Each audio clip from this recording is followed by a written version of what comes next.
فرعون نے حضرت موسیٰ علیہ السلام کو شکست دینے کے لیے 70,000 جادوگروں کو بلوایا۔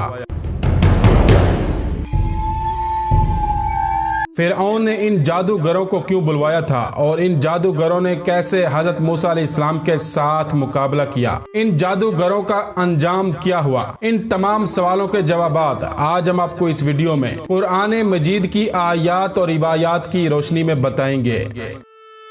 حضرت موسیٰ علیہ السلام جب ایک درخت کے پاس گئے جس سے آگ نکل رہی تھی، اس درخت سے خدا نے حضرت موسیٰ علیہ السلام سے کلام کیا۔ قرآن مجید کی سورہ قصص اور سورہ طٰ میں ارشاد ہوتا ہے، اے موسیٰ، میں اللہ رب العالمین ہوں، میں تیرا پروردگار ہوں، اپنے جوتے اتار دے کیونکہ تو مقدس سرزمین طوا میں ہے۔ خدا نے حضرت موسیٰ علیہ السلام سے سوال کیا، اے موسیٰ، یہ تیرے دائیں ہاتھ میں کیا ہے؟ حضرت موسیٰ علیہ السلام نے جواب میں کہا، یہ لکڑی میرا عصا ہے، میں اس پر ٹیک لگاتا ہوں اور اس سے اپنی بھیڑوں کے لیے درختوں سے پتے جھاڑتا ہوں، اس کے علاوہ اس سے دوسرے کام لیتا ہوں۔ حضرت موسیٰ علیہ السلام سے کہا گیا کہ اپنے عصا کو زمین پر ڈال دو، چنانچہ حضرت موسیٰ علیہ السلام نے عصا کو پھینک دیا۔ اب کیا دیکھتے ہیں کہ وہ عصا سانپ کی طرح تیزی سے حرکت کر رہا ہے۔ یہ دیکھ کر حضرت موسیٰ علیہ السلام ڈرے اور پیچھے ہٹ گئے، یہاں تک کہ مڑ کے بھی نہ دیکھا۔ آواز قدرت آئی،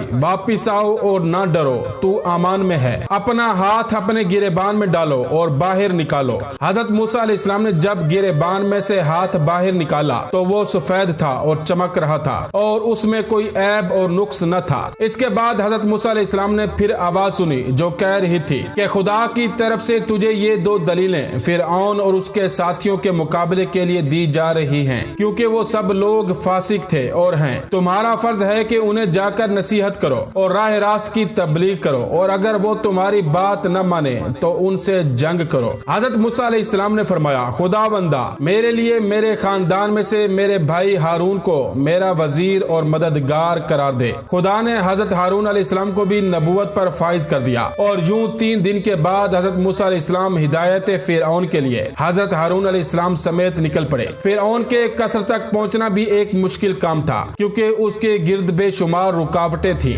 درندے اور اشجار وغیرہ۔ حضرت موسیٰ علیہ السلام اپنا عصا مارتے گئے، دروازے کھلتے گئے اور آپ داخل ہوتے گئے۔ نہ دربانوں کی ہمت پڑی کہ حضرت موسیٰ علیہ السلام کو روکیں، اور نہ شیروں اور دیگر درندوں سے ہو سکا کہ درمیان میں حائل ہوں۔ آخر الامر آپ فرعون کے قصر تک پہنچ گئے۔ جب آپ فرعون کے قصر کے دروازے تک پہنچے تو آپ نے ایک شخص کے ذریعے سے اندرون خانہ فرعون کو پیغام بھجوایا کہ میں دروازے پر آیا ہوا ہوں اور تیری ہدایت کے لیے آیا ہوں۔ ایک روایت میں ہے کہ یہ اطلاع ایک منہ چڑھے مسخرے نے اندر پہنچائی تھی، کیونکہ رعب فرعون کی وجہ سے کسی درباری کو یہ ہمت نہ تھی کہ فرعون کی خدائی کے خلاف کسی کا پیغام اس تک پہنچائے۔ مسخرے نے اندر جا کر کہا کہ آج میں نے عجیب و غریب بات دیکھی ہے۔ فرعون نے پوچھا کہ تم نے کیا دیکھا ہے؟ مسخرے نے کہا کہ میں نے تیرے قصر کے دروازے پر 2 ایسے شخصوں کو دیکھا ہے جنہیں تیرے قصر تک پہنچنے میں نہ شیر درندے حائل ہو سکے اور نہ تیرے مضبوط دروازے حائل ہو سکے، اور وہ عجیب بات کہتا ہے۔ فرعون نے پوچھا وہ کیا کہتا ہے؟ مسخرے نے کہا کہ حضور، وہ آپ کو اللہ کہنے کی بجائے کسی دوسرے اللہ کا ذکر کرتا ہے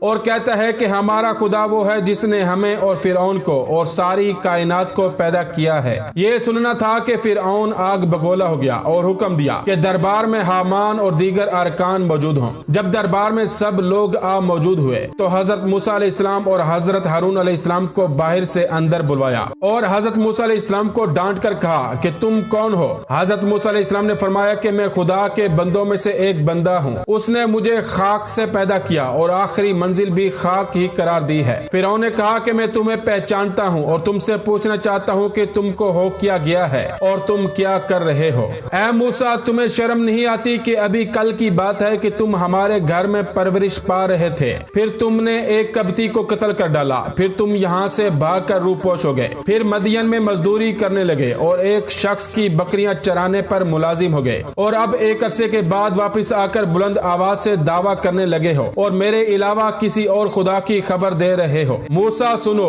خیر اسی میں ہے کہ تم میری خدائی کو مان لو اور بہکی باتیں نہ کرو۔ حضرت موسیٰ علیہ السلام نے فرمایا کہ اے فرعون، ہوش کے ناخن لے، خدائی صرف خدا کے لیے زیبا ہے، اس کے علاوہ جو دعوے خدائی کرتا ہے وہ سخت غلطی پر ہے۔ اور اس کا انجام اچھا نہیں ہوگا اور وہ آخر الامر برباد ہو کر رہے گا۔ اور اے فرعون یہ بھی سن لے کہ میں نے پہلے ترک مصر تیرے ظلم کی وجہ سے کیا تھا، کیوں کر تو نے قبطی کی موت کی وجہ سے مجھے موت کے گھاٹ اتارنے کا فیصلہ کیا تھا، حالانکہ تیرا یہ فیصلہ بالکل غلط تھا، کیونکہ میں نے اس قبطی کو با ارادہ قتل نہیں کیا تھا بلکہ با ارادہ فتنے کو دور کرنے کے لیے مارا تھا، مگر وہ اتفاقاً مر گیا، لیکن تو نے اس کے عوض مجھے قتل کرنے کا فیصلہ کر دیا تھا۔ بہرحال میرے کہنے کا مطلب یہ ہے کہ میں یہاں سے روانہ ہو کر امان خدا میں چلا گیا اور مدین میں دن گزارتا رہا، یہاں تک کہ خداوند عالم نے مجھے درجہ نبوت پر فائز فرما کر مجھے حکم دیا کہ میں تیری ہدایت کروں، اور اے فرعون اسی مقصد کے لیے تیرے پاس آیا ہوں اور تجھ سے کہتا ہوں کہ وحدانیت کا اقرار کر، میری نبوت کو مان، بنی اسرائیل کو قید سے رہا کر دے اور ان پر مظالم سے باز آ۔ فرعون نے کہا کہ بس زیادہ باتیں نہ بناؤ ورنہ میں تمہیں قید میں بند کر دوں گا اور پھر کبھی نہ چھوڑوں گا۔ حضرت موسیٰ علیہ السلام نے فرمایا کہ اے فرعون بس خدا 400 سال تجھے ڈیل دے چکا ہے اور اب ڈیل نہیں دینا چاہتا۔ یہ کہہ کر آپ نے اپنی نبوت کے ثبوت میں اپنے عصا کو زمین پر ڈال دیا۔ عصائے موسیٰ کا زمین پر پہنچنا تھا کہ وہ ایک عظیم اژدہا بن گیا، اس کے منہ سے آگ کے شعلے نکلنے لگے، اس کی آنکھیں انگارے کی طرح چمکنے لگی، اس کی ناک سے دھواں نکلنے لگا، منہ سے مہیب آواز نکلنے لگی۔ غرض یہ کہ ایسی صورت پیدا ہو گئی کہ سارے دربار میں ہلچل مچ گئی۔ اژدہا جس طرف رخ کرتا تھا ہر چیز جل کر خاکستر ہو جاتی تھی۔ بالآخر اس نے فرعون کی طرف رخ کیا۔ فرعون نے جو ہی اس کا رخ اپنی طرف دیکھا منہ کے بل گر پڑا اور فریاد کرنے لگا کہ موسیٰ بچاؤ، موسیٰ بچاؤ۔ حضرت موسیٰ علیہ السلام نے با اشارے خداوندی عصا کو ہاتھ میں اٹھا لیا اور وہ پھر ڈنڈا بن گیا۔ بے روایت روزۃ الصفا اس ہیبت سے فرعون کو ایک دن و رات میں 40 دست آئے۔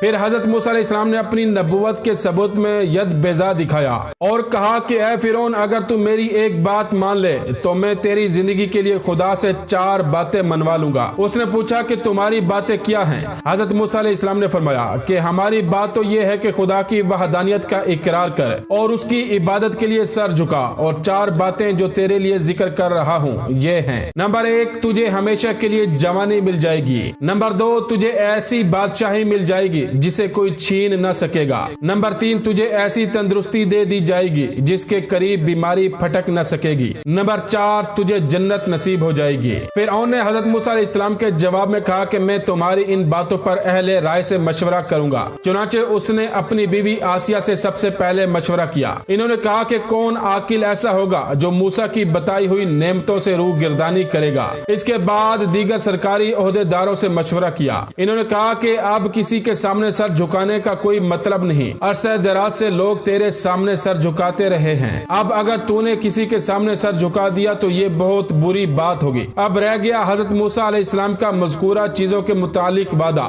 وہ یوں ہی سا ہے، اس کی کوئی حقیقت نہیں ہے۔ پھر ان لوگوں نے کہا کہ حضرت موسیٰ علیہ السلام نے جو دربار میں ڈرامہ کیا ہے تو اس سے متاثر نہ ہو اور ان دونوں جادوگروں کا علاج کر اور ان کے کرتب کو ناکام بنا دے تاکہ یہ ہمیشہ کے لیے خاموش ہو جائیں۔ فرعون نے پوچھا کہ پھر اس کی کیا ترکیب کی جائے؟ ان لوگوں نے کہا کہ حضرت موسیٰ علیہ السلام نے دربار میں جادو سے کام لیا تھا، اب تاریخ مقرر کر کے ان کو بھی بلا لے اور اپنے ملک کے جادوگروں کو طلب کر لے، پھر مقابلہ ہو جائے۔ یقیناً ہمارے ملک میں ایسے ایسے جادوگر ہیں کہ ان کے مقابلے میں حضرت موسیٰ کچھ بھی نہیں ہیں۔ فرعون نے ان لوگوں کی بات مان لی اور جادوگروں کے بلائے جانے کا حکم جاری کر دیا اور ایک تاریخ مقرر کر دی اور حضرت موسیٰ علیہ السلام کو اطلاع دے دی کہ فلاں مقام پر فلاں دن آ جانا، تمہارے جادو کا مقابلہ کیا جائے گا۔ ایک روایت میں ہے کہ جو مقام معین کیا گیا تھا اس کا نام اسکندریہ تھا۔ حضرت موسیٰ علیہ السلام کو اطلاع دینے کے بعد فرعون نے تیاری شروع کر دی اور بے روایت اکرما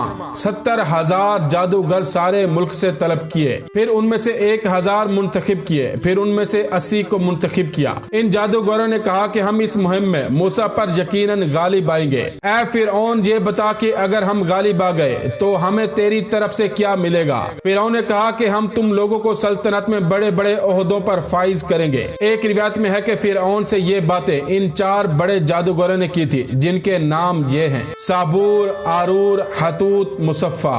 ان لوگوں نے فرعون سے یہ بھی کہا کہ ہم ہر حال میں موسیٰ سے جیت جائیں گے، لیکن اے فرعون اگر ہمارے کرتب کامیاب نہ ہوئے تو پھر یہ سمجھ لینا کہ حضرت موسیٰ کا معاملہ خدائی معاملہ ہے۔ ابن عباس کا بیان ہے کہ فرعون نے